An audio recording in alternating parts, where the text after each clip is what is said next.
to you by youth, elderly, and persons with disabilities. It's time to choose our leaders. Let's show up and participate in the Special Interest Group elections. Starting June through August this year. Your vote, your voice. My vote, my voice. This message is brought to you by the Uganda Electoral Commission.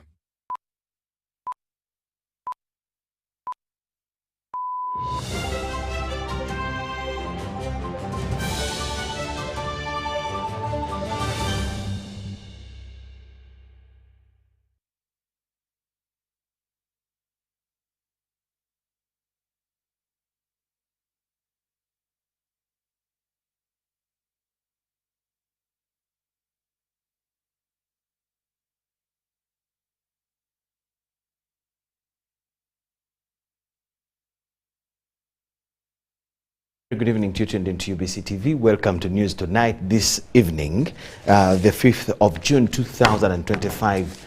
My name is Micheal Lukomwa. We start with a look at the top stories.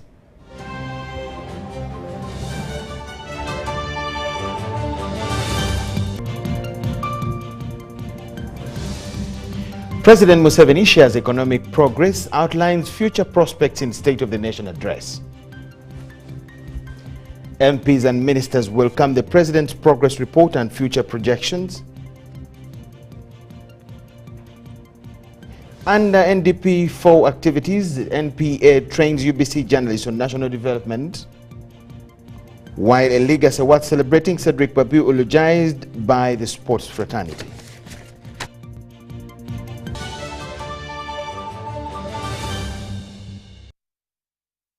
Thank you so much for joining in. My name is Micheal Lukomwa. Dorothy Namyomba joins in for sign language interpretation. Uganda currently stands at number 7 among the fastest growing economies in the world, according to the International Monetary Fund, IMF.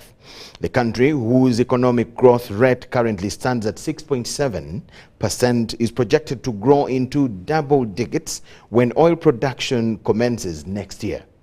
President Yoweri Kaguta Museveni revealed this during the State of the Nation address, where he enumerated Uganda's progress in infrastructure, industrialization, value addition, and ICT, emphasizing that this country's economic growth and development is unstoppable. We have details with our reporter here. Beginning of the last session of Parliament, so government put into action many of its numerous plans. A lot has since been accomplished, and it was just timely that the President shared progress during his 2025 version of the State of Nation address. In 1986, more than 90% of the population was trapped in subsistence farming.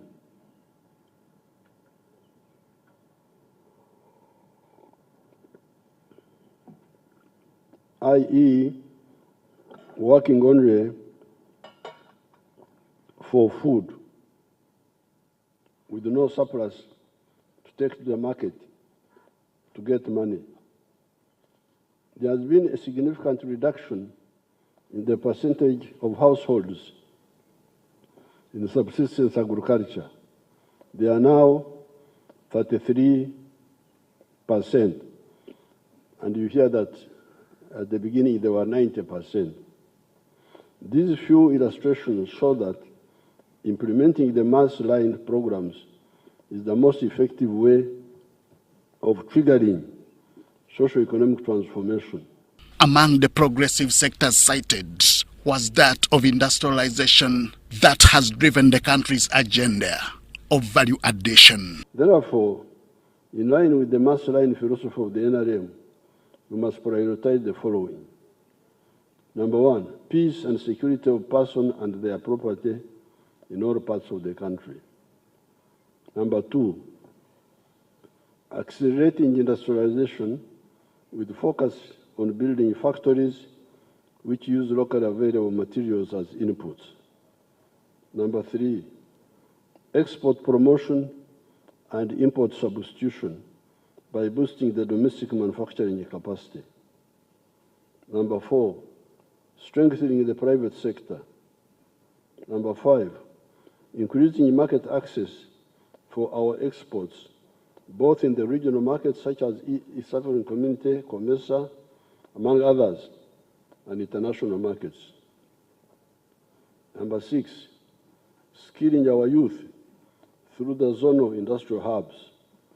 The youth will continue to acquire skills in tailoring, carpentry, metal fabrication, welding, shoemaking, weaving, hairdressing, knitting, and bakery. The progress in tourism, coffee and fisheries did not miss out. He cited the same as catalysts for Uganda's economic growth. The economy grew by 6.7% in the first quarter of this financial year, compared to 5.6% recorded in the same period last year.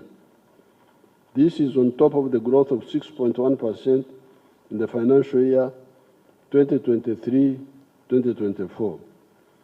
Economic growth is projected at 6.3% this financial year and further projected to grow to 7% in the financial year 25-26.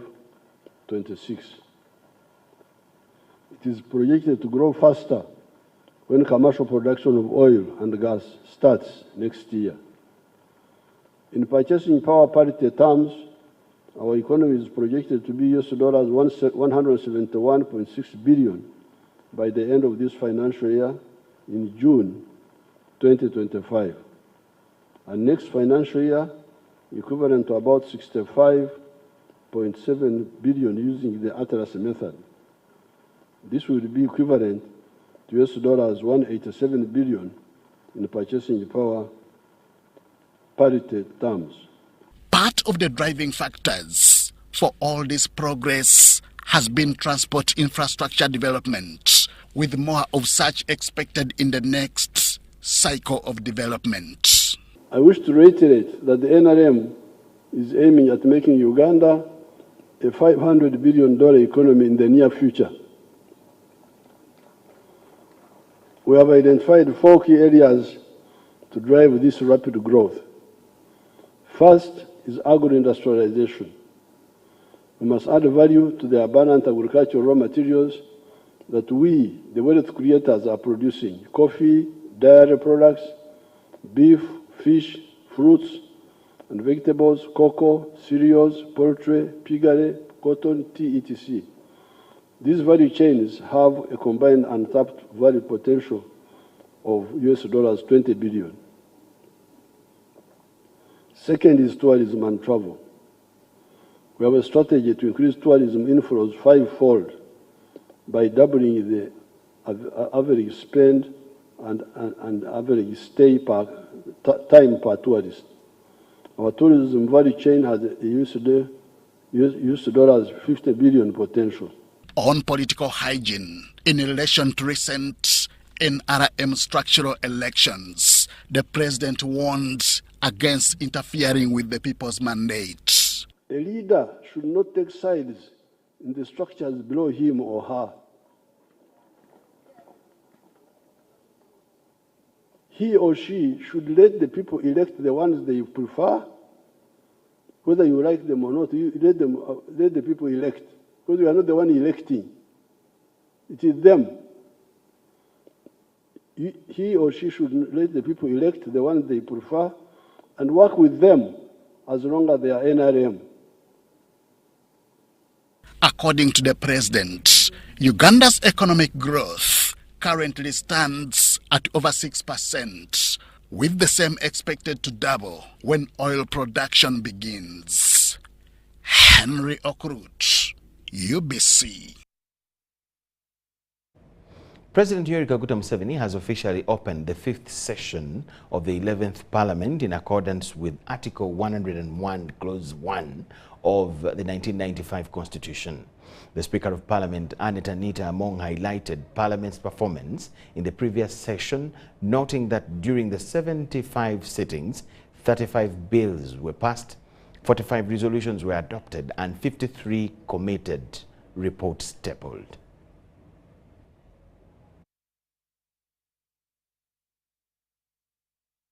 To this end, Among the bills passed during the fourth session are those that seek to reform the pension management in both the public service and military, and those that seek to enhance the growth and development of the private sector. Congratulate Parliament and the Speaker for the bills which you passed. In my speech in Ruero, some of these bills helped the stability of the country, like the UPDF bill. UPDF is not a business company. To find a member of Parliament thinking that UPDF is a business company is really a disaster. The Speaker of Parliament, Anita Mong, said that in the new session, Parliament will focus on the common person and ensure legislation and oversight prioritize citizen welfare. Among the significant milestones was Parliament's approval of the NDP 4, 2025, 2026, 2029, 30, Uganda's blueprint for national development, which was symbolically launched by President Museveni at Kololo Independence Grounds. Parliament, the government will present to you for consideration the following bills. Energy and mineral development, the Building Substances Bill, 2022. Information and Communications Bill, 2023. The Magistrates Court Bill, 2025. The Workers' Compensation Bill, 2024. Also noted was the first ever regional sitting held in Gulu during the fourth session. During this sitting, issues specific to the region were deliberated upon, and a series of community outreach and civic engagement were conducted. Among revealed that a number of MPs had notified her office of their intentions to engage in political party activities ahead of the forthcoming elections. Kagabo MP Bukoto South, from the National Unity Platform to the National Resistance Movement. Mapendusi Martin from Baradegi Laivi, from the Independent Opposition Leaning to the National Resistance Movement. Mpoga Matthias Nyendo Mukungwe, from the National Unity Platform to the Democratic Front. She also emphasized Parliament's continued engagement in interparliamentary diplomacy, including cooperation with the Interparliamentary Union and the European Union. Two sitting members of Parliament, in the person of Honorable Sarah Mateke, woman member of Parliament of Kisoro, and Honorable Mohammed Segrinya, MP Kawempe North. The Speaker concluded that the 5th session will continue to prioritize government business. The State of the Nation address received in this opening marks the last under the current parliamentary session. I'm Nafka Farid and Gloria Gwitabinji. Now, ministers and members of parliament have expressed optimism in the president's speech on various aspects during the State of the Nation address. They envision progress as enumerated by the head of state. We have details of the MPs and ministers' views.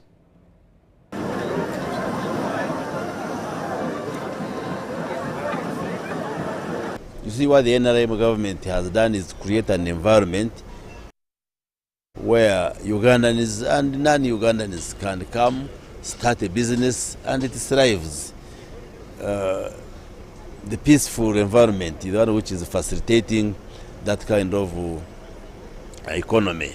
And therefore, what the president is announcing is factual, that if we continue remaining stable and peaceful, and more so if we get our oil out of the ground, we should be able to witness remarkable progress in terms of the growth of the economy. We need to appreciate the fact that when soldiers try to protect the lake, it is not that they are pushing you away from the lake, but they are helping you, they are helping government, but also the generations to come. I always tell my fishermen, if our forefathers mishandled the lake the way we are doing now, we would have no lake today. The president talked of breeding areas. Today, when you move around Uganda, you find that the breeding areas have been destroyed, the trees have been cut around the lakes.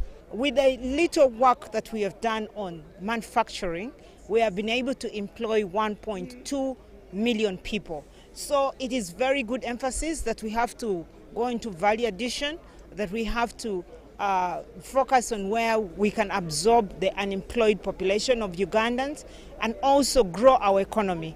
The President notes the fact that our economy is growing rapidly, and he says it is unstoppable.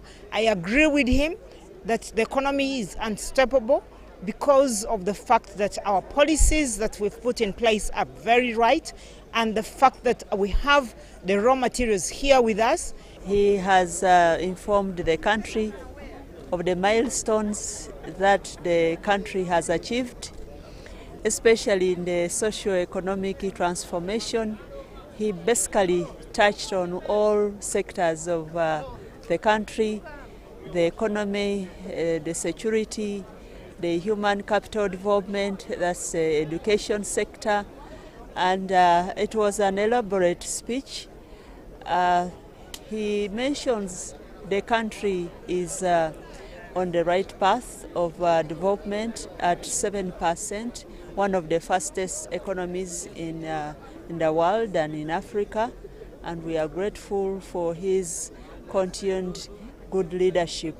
He has launched the program for next year, but beyond that, he has told the country what will be in his NRM manifesto. That's what I can say. And secondly, he's not happy with people who participate in lower elections, causing confusion, like members of parliament or ministers who participate in the lower elections, and they cause conflict and confusion. This is an area that affects the communities. When people who are in the register are not allowed to make a decision, and then everyone comes to vote, others who are not even in the register controlling, or other forces controlling the decision of this. We are going now to village, village to village, lining up for the incoming election primaries. I want also to ask you, our party members, let us respect the register.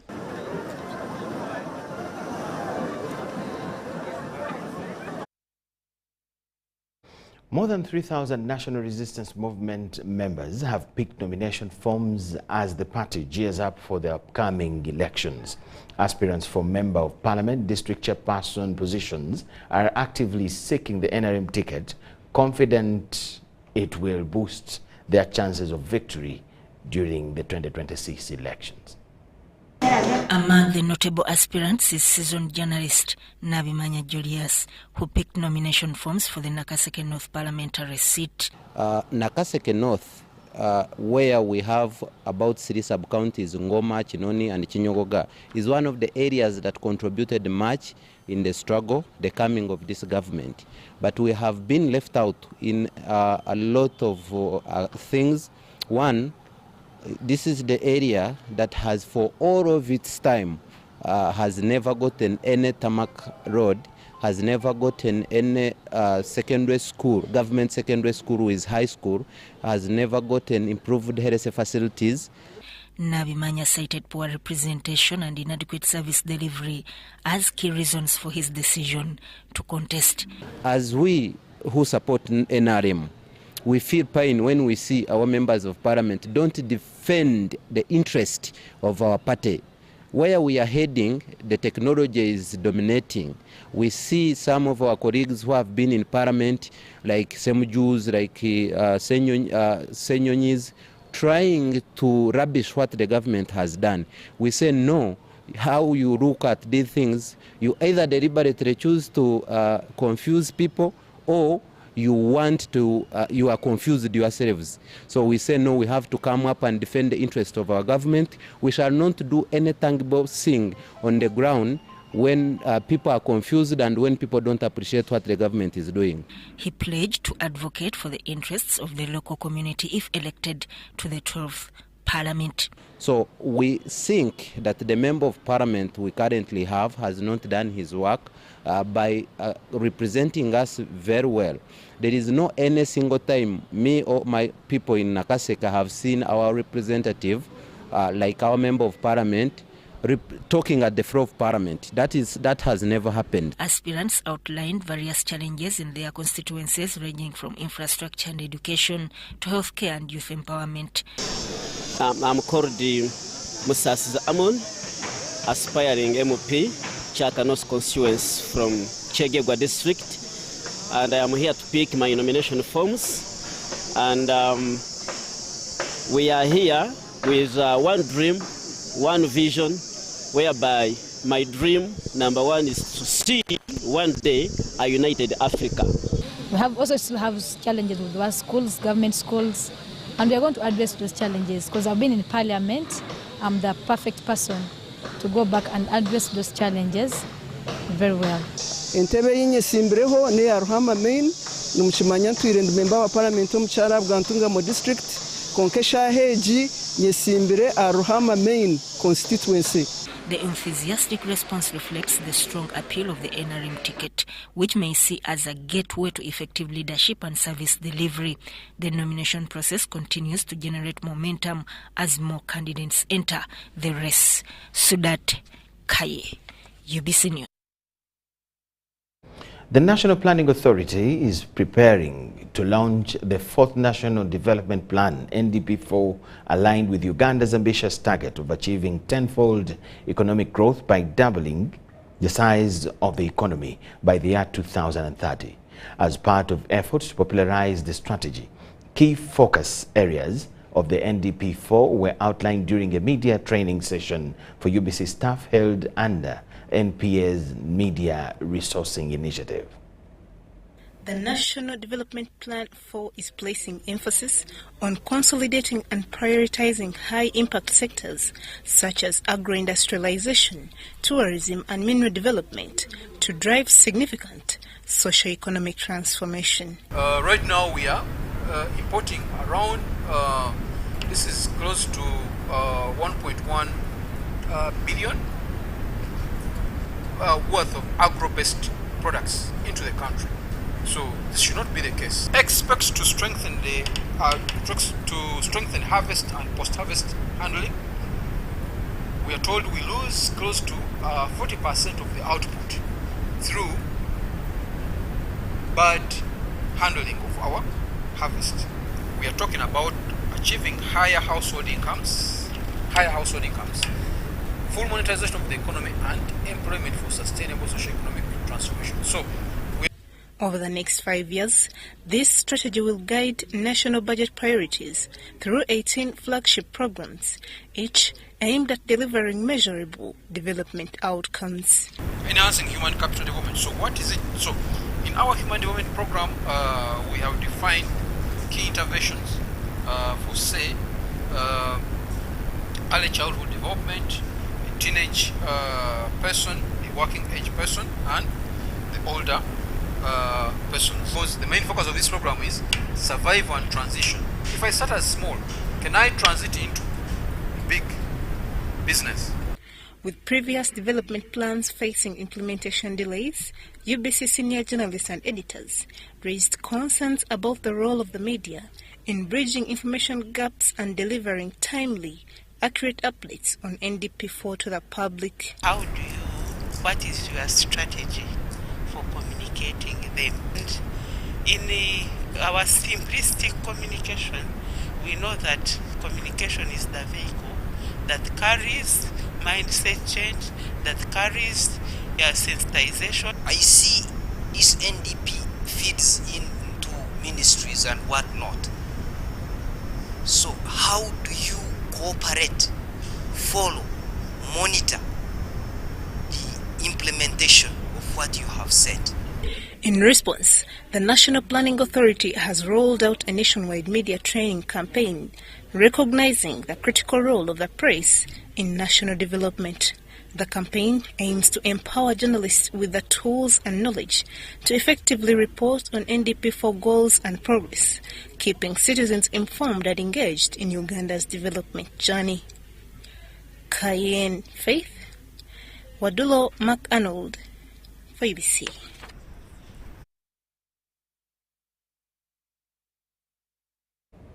Minister for Foreign Affairs, the Honorable Jeje Odongo, has expressed gratitude to the leadership of the Center for African Affairs and Diplomatic Studies for organizing a thought-provoking symposium and related activities that brought together the army and civilians. He praised the initiative for fostering dialogue, mutual understanding, and civic education on national matters. The symposium served as a platform to sensitize the public on key distinctions between the state, the country, and the nation. The state is different from country, and it is also different from nation. These three words are different. Country means the land, eneo. It means the land where you have an authority or a government, not just any land. A country is a piece of land where you have an authority or a government. A significant highlight of the event was the discussion on compensating military veterans and their caretakers. We also give a monthly allowance to the helper, either your spouse or your son or somebody who wheels you, who bathes you, who combs your hair, who cuts your beards. You people, you need to go to Mubende. That's when you appreciate that our sons and daughters who gave their life to the UPDF to defend this country, some are without 4 limbs. So what should we do? Because they died on duty. We put that clause for them. Participants advocated for support that is commensurate with the degree of disability suffered by veterans, recognizing their sacrifice and service to the nation. And having a medical board within the UPDF serves. But we also said such circumstances demands that your father, your mother, your wife and parent and children should also get medical care. Various stakeholders noted the need of enhanced transparency, inclusivity, and appreciation of national service.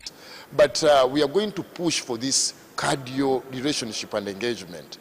But in other affairs, the military is part of us. Our brothers in uniform come from us civilians, and then they are trained to be army men, policemen. Sudat Kaye, UBC News. A true sports icon, Cedric Bapu, the man who held the mantle of tennis in Uganda, now lies in state at Lugogo Indoor Stadium as the sports fraternity gathers to pay tribute. Widely regarded as one of the most decorated tennis administrators in Uganda has ever produced, Cedric rose through the ranks to become a towering figure in local tennis, proudly representing the country on the international stage.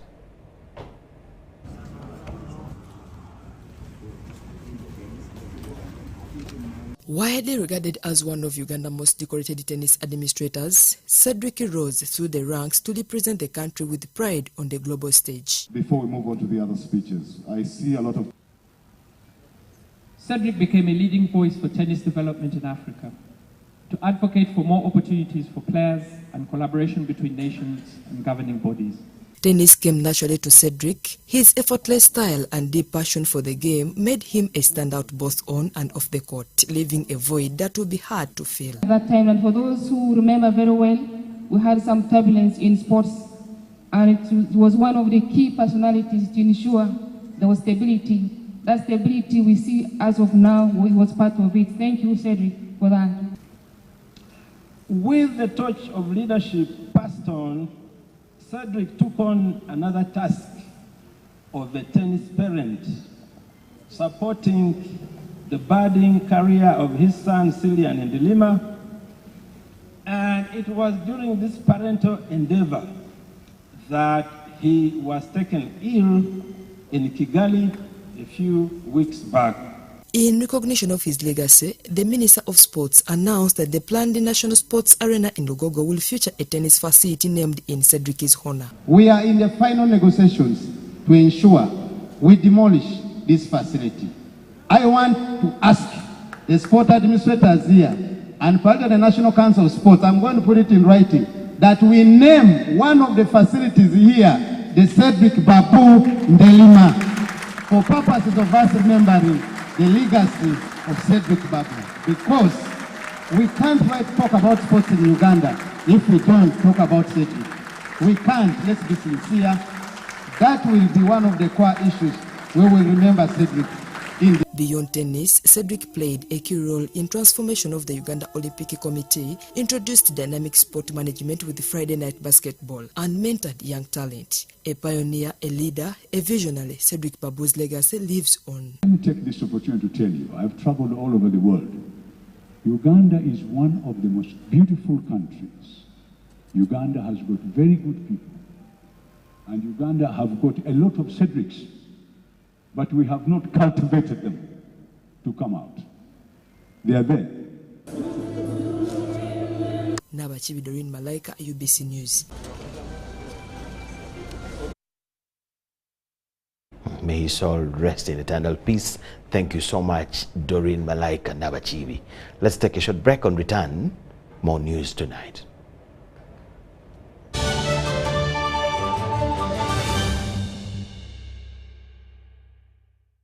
Here's your chance to win school fees for your child for a whole year. Just pay school fees using Momo.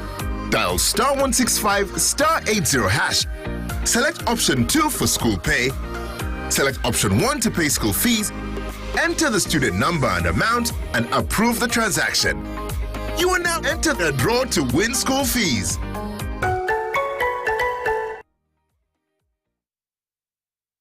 Step into a world of excellence, comfort and pride with Royal Foam Furniture, crafted to perfection right here in Uganda. We bring you state-of-the-art living room furniture and bedding products at affordable prices. Our wide variety of mattresses include orthopedic, pillow top, spring mattresses suitable for institutions like hotels, and many others for home comfort. With every piece telling a story of royal excellence, our products are built with the highest quality materials made to last. Experience royalty with Royal Foam Furniture, proudly made in Uganda, so buy Uganda and build Uganda. Visit our showrooms at Ginger Road, Chambogo Junction, Bukota Chisasi Road, and on Victoria Mall, Entebbe, on the first floor. I got to learn about the Powerball through the website www.nationallottery.go.ug. Played Powerball tickets worth 5,000, used an option of Quick Pick, and that's how I was able to be the lucky one to win 35 million.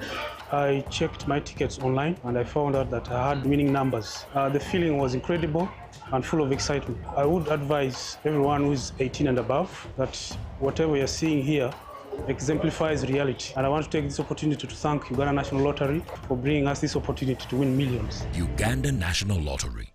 Dream, play, win.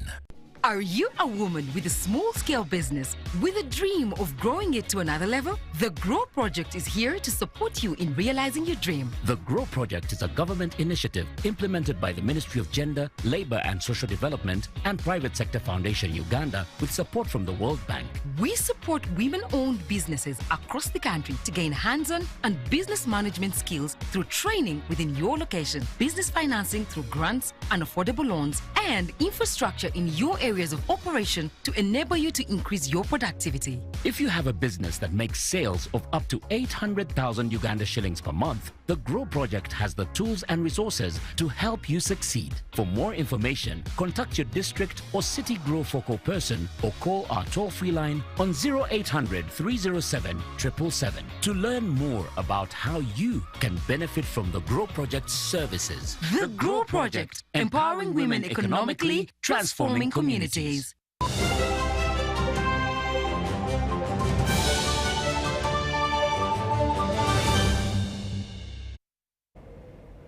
UBC News Tonight. Welcome back from the break, and thank you so much for keeping it with us.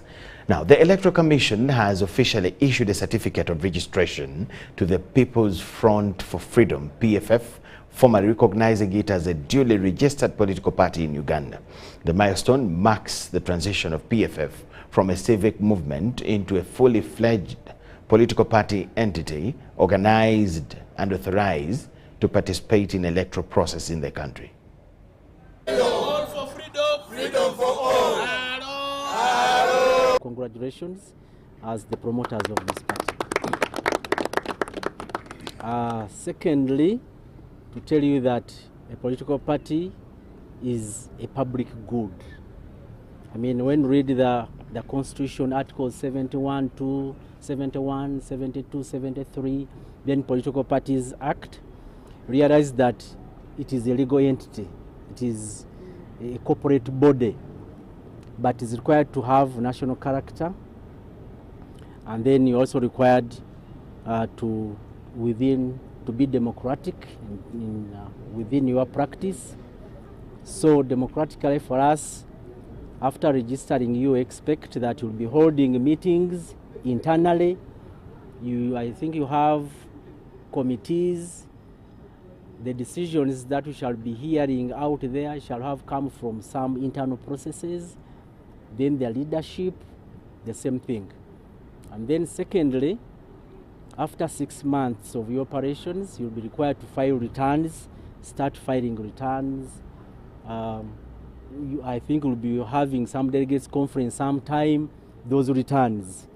And the others, after a year, then we shall expect the books of accounts and declaration of your assets and liabilities. We wholeheartedly welcome this decision by the EC to issue out our certificate. Obviously, it has been long overdue. We ought to have received this last year, and we have gone through painstaking processes that have lasted over 18 months. And that is really bothering us that up to this particular moment we had not yet received it.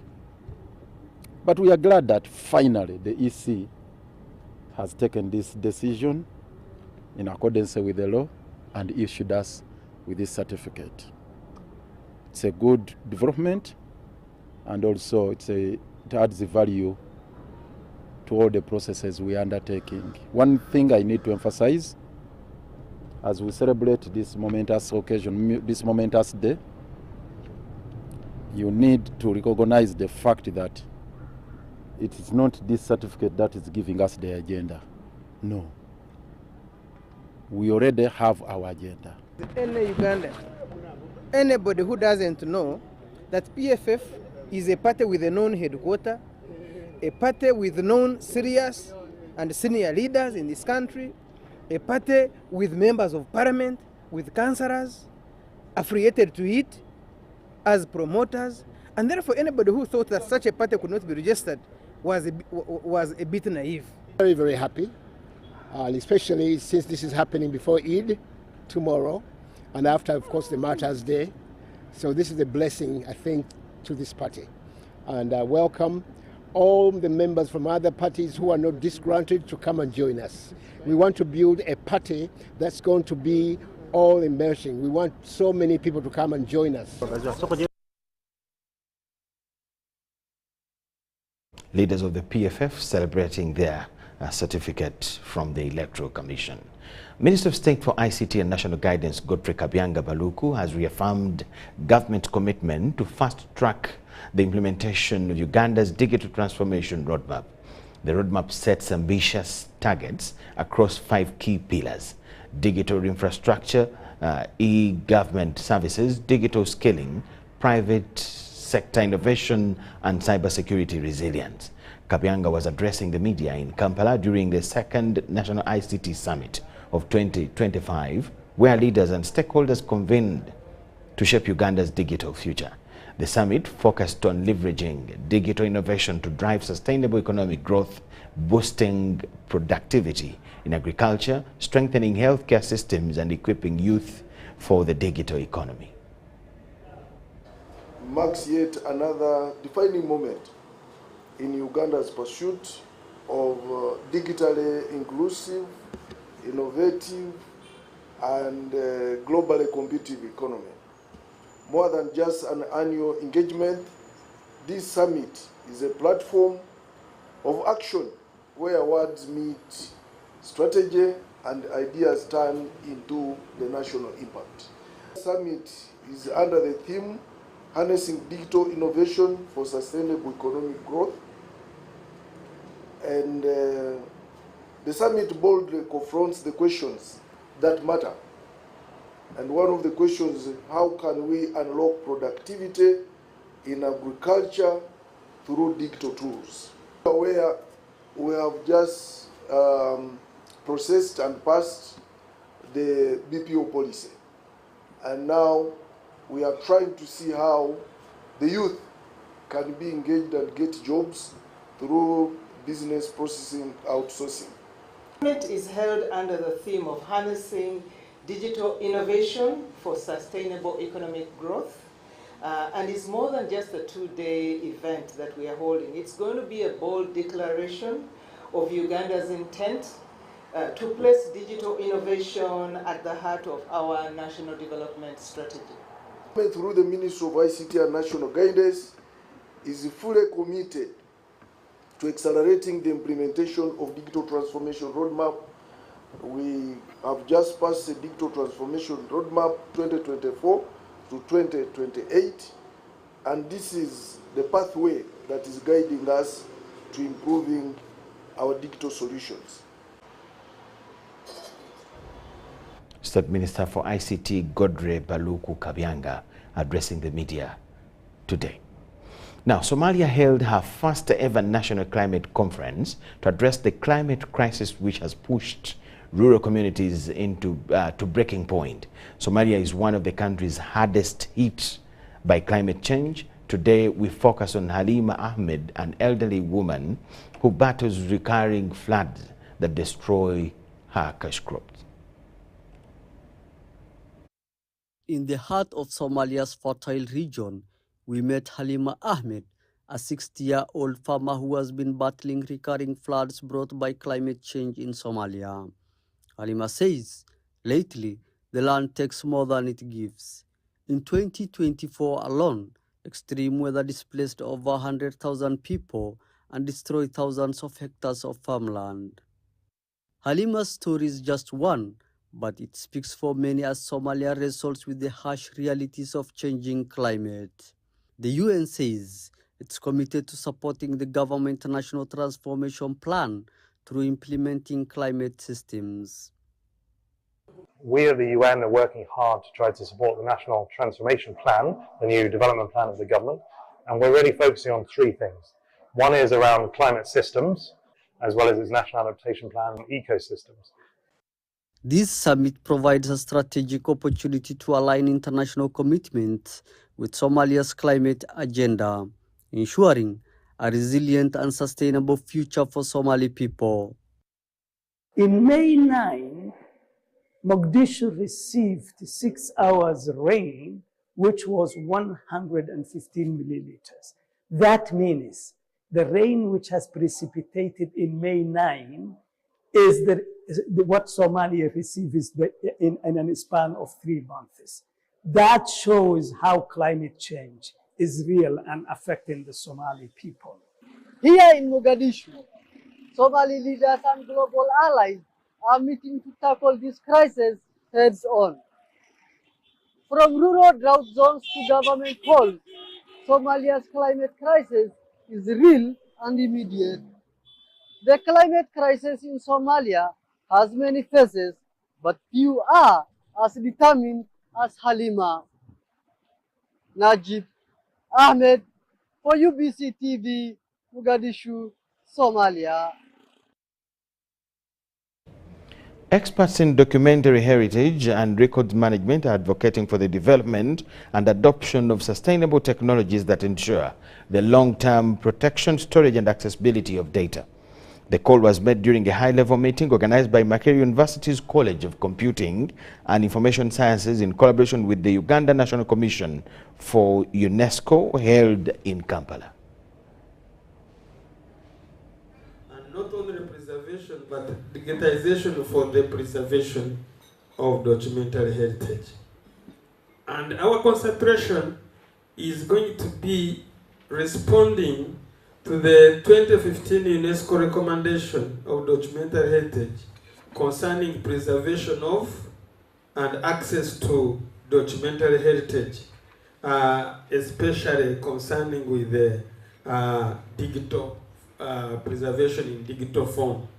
This meeting serves as a platform to spark action, build deep partnerships, and strengthen our collective efforts in preserving the documentary heritage for the generations to come. You have seen how people commit a lot of resources. Camera, video, if they have a very important event taking place. That event itself is another aspect of knowledge. But the documentation part of it is the subject that we are in here. This can be in any way, but I think our partners are going to tell us, especially in digital form. Think of it like if I've taken a picture or if I've scanned a document and now I have a PDF. That's nice. But has it got an impact? Not yet. I can email it to someone, so now there are 2 copies. Right.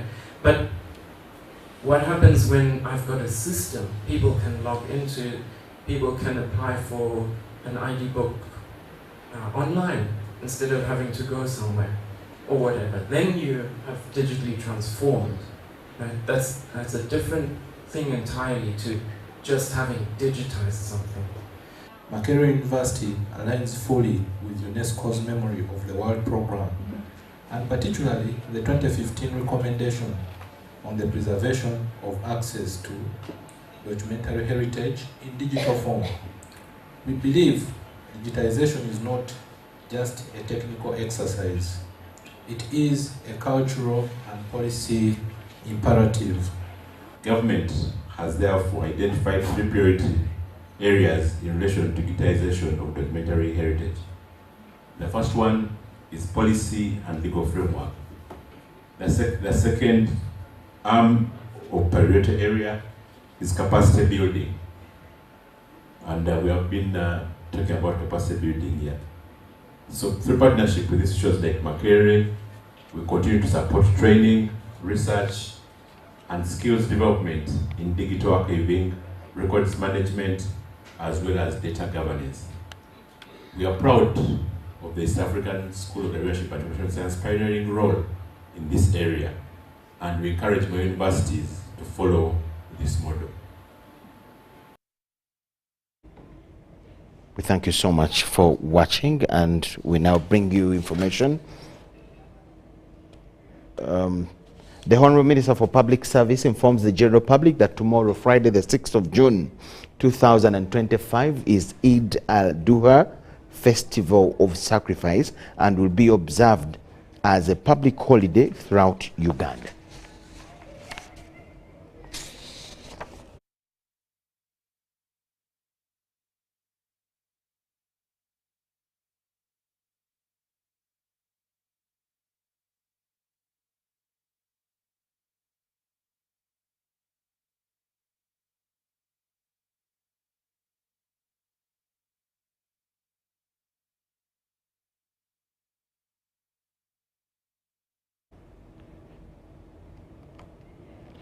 We thank you so much for watching. Let's take a short break. On return, we'll have business news.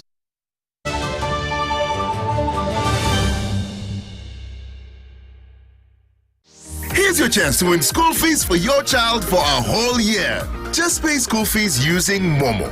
Dial *165 *80#. Select option 2 for school pay.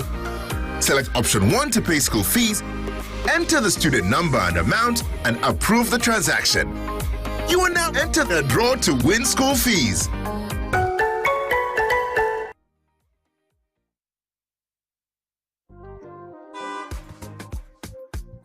Life in Uganda today comes with so many uncertainties. Where will Madam get Kameza? if I get an accident and can't work?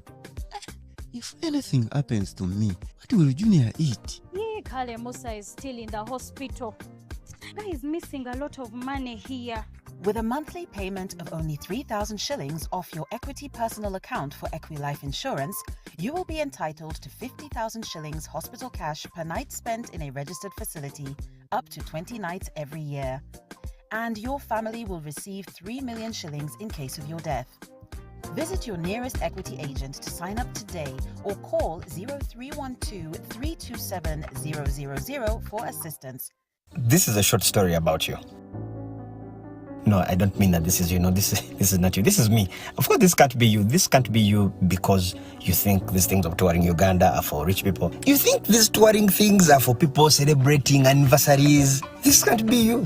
Because you think to enjoy wildlife, you have to first put in a leave request at work. Chimpanzees are just a 30-minute boat ride from Entebbe. And you get a chance to feed, name a chimpanzee, or even adopt a chimpanzee. You can even actually use this as a rehearsal to see if you can really provide food for another living thing. God gave us a beautiful country on a budget. We don't have to fly there, we are already here. This is ours, uniquely ours. You got us on your wallet!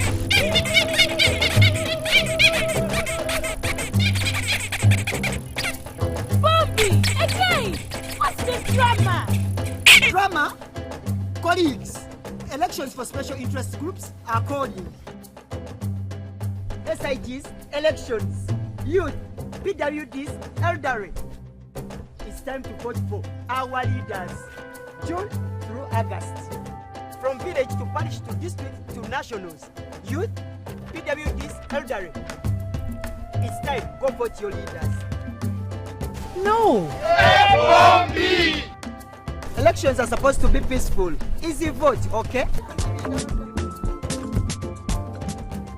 Youth, elderly, and persons with disabilities. It's time to choose our leaders. Let's show up and participate in the special interest group elections. Starting June through August this year. Your vote, your voice. My vote, my voice. This message is brought to you by the Uganda Electoral Commission. When you want to relax your body and refresh your mind,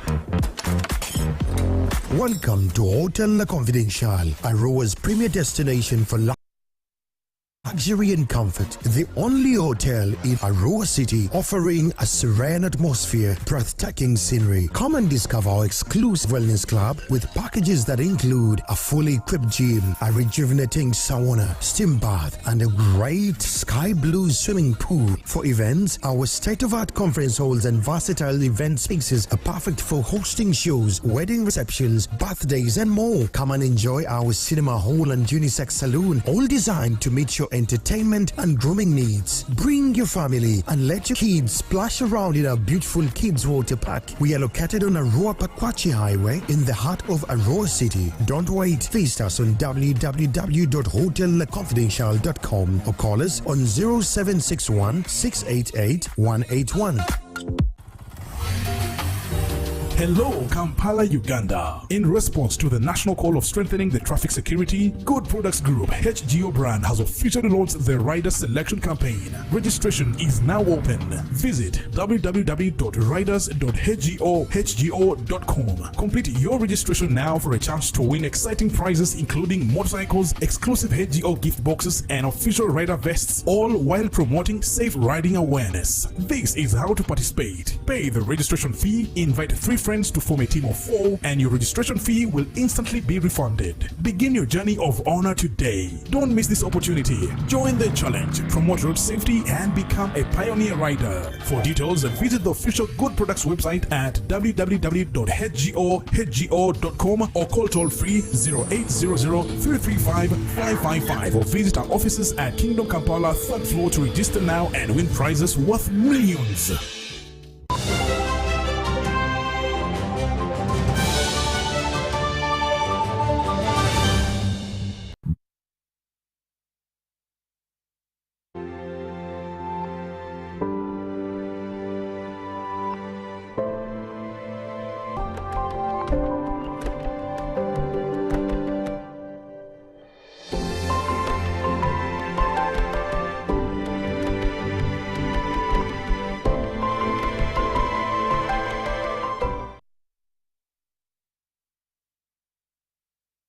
Business News tonight. Mercury-free techniques in gold mining, such as gravity separation or chemical, are gaining momentum in Uganda's artisanal mining communities. The drive by government and development partners aims to drastically reduce and eventually eliminate mercury use in gold mining by the year 2030. As Uganda joins the rest of the world to mark the World Environment Day, our news crew takes a closer look at mercury usage in mining and the growing movement to shift to safer, sustainable methods despite the challenges. In artisanal and small-scale gold mining, mercury has long been used to extract gold by forming an amalgam, a mixture of mercury and gold, a mix that is later burned to separate the two. But this age-old technique comes at a heavy cost. Mercury is toxic, threatens not just the health of the miners, but also their families, their communities, and the environment. When we look at this all, we see to it that mercury can affect the current generation and even the future generation beyond the mining period that we can do in an area, because it persists in our environment. It does not biodegrade so easily. In Tira, a mining area in Busia district with approximately 10,000 artisanal miners, news of mercury's phase out comes with mixed emotions. For some, it brings hope. For others, uncertainty. We only use these cheap methods of ours in this area of ours, most of us. If you don't have enough money, you cannot go for an expensive method, of course. My question is, as more we are talking about mercury, but mercury is still coming inside the country. I don't know this mercury is being produced in Uganda or outside countries. Despite ongoing awareness campaigns by government and partners such as Planet Gold, many miners still rely on mercury, either out of habit, lack of resources, or because the alternatives remain unfamiliar. But when you use cyanide, when you use gravity methods together with direct smelting, with materials like borax or other fluxes, you get even up to 90% of the gold out of the material that you're working with. This village meeting serves as a platform to compare notes and shape clear strategies geared at accelerating the adoption of eco-friendly gold mining practices. Mercury has been used in gold mining here in Tira, Busia district from time immemorial. And now that the mercury ban is about to come into force, the artisanal miners here are in a dilemma. Crucial questions around alternatives, affordability, accessibility, and the operational shift are top of mind for the men and women whose livelihoods depend on gold mining. 2 basins cannot manage that expense of using what? Sunride system. It is too expensive for us to use that. Now my question is it only artisanal that is being banned from using mercury, or even these other sectors also are banned? A senior environment officer with Busia District Local Government, Ngolobe Jimmy, responds to these pressing concerns, offering insight from both health and environmental perspectives. You have the right to a clean and healthy environment, but you also have the obligation to create and protect that.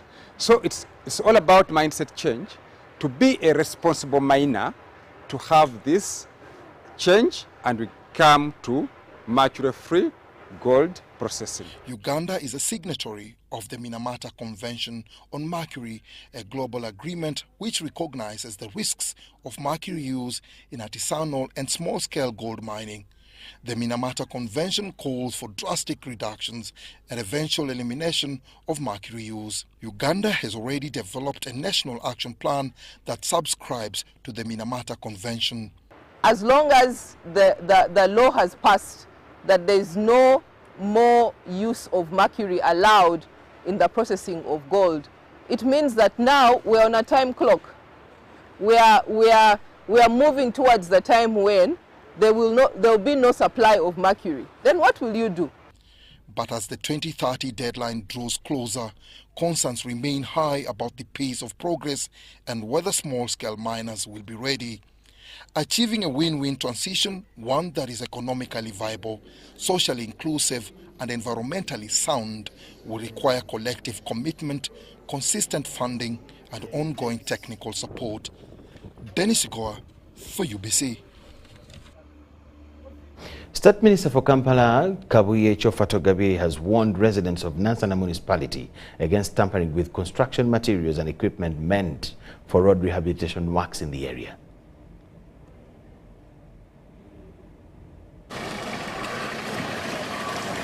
Nansana municipality is among the areas set to benefit from the Greater Kampala Metropolitan Area Urban Development Project, a government initiative supported by the World Bank to improve urban infrastructure, including roads and markets. The rehabilitation works in Nansana will begin with the roads, including Nansana Wamala, Katoke Jinja Kaloli, and the Nabweru Kazo Central Link, among others. Powers delegated to us, please, we want to flag off this road in Jesus' name. We pray. I'm using the powers delegated to me by His Excellency the President to hand over this road to the mayor so that she can oversee its construction to its corporation. The Katoke Jinja Kaloli access road, measuring 5.9 kilometers, will cost 33 billion shillings, while the Nabweru Kazo link covers 1 kilometer. Roads are measuring close to 12 kilometers in total, 6 and 5.999. But they are going to cost 80 billion Uganda shillings, and they are in two lots, lot 4 and lot 5. Lot 4 was given to China Railway 18, and the lot 5 was given to Winner Global Enterprises Limited. Minister Shova Togabye warned the public against the theft of construction equipment and materials. They should jealously protect our infrastructure, these roads, especially during the construction process, which always is marred by constant thefts. Actually, we are going to put up stringent measures, and we shall arrest and prosecute whoever is caught. The Undersecretary in the Office of the President, Monica Edemachu Ejua, urged the contractors to uphold quality and avoid shoddy work. Involves very different MDAs. So with that, we believe we should be able to do good work. And of course, we have supervision consultants. We have environmental supervision consultant, who is and social safeguard, ADENT, and then we have engineering supervision consultant, that is SEGAM. We believe these people should be able to do for us good work. With our support, we should be able to realize this program within 5 years. Meanwhile, Nansana municipal leaders led by RDC Charles Ruanga condemned the unprofessional conduct of some contractors who engage in romantic relationships within the communities, sometimes abandoning their duties. Municipality mayor talked of you impregnating our women. Impregnating girls didn't bring you here. You remain focused. Impregnating our girls, women, remain on what brought you. Construct the road in time. I would like to take this opportunity to thank the government of Uganda for having facilitated Nansana municipality in their activities. Residents welcomed the project, saying it was long overdue and vital for the area's development. Suffering so problem about this road, but for example, this road is very poor, as if like a villager. So I'm so very happy today because I see the contract. The road rehabilitation initiative is expected to boost Nansana municipality's infrastructure and improve service delivery. I'm Ivan Juko for UBC. That brings us to the end of what we had for you at this particular moment. We'll get back here at 10 p.m. with another arrangement of News Tonight. My name is Micheal Jordan Lukomwa with Dorothy Namyomba and the whole team. Let's catch you then. Enjoy the next program.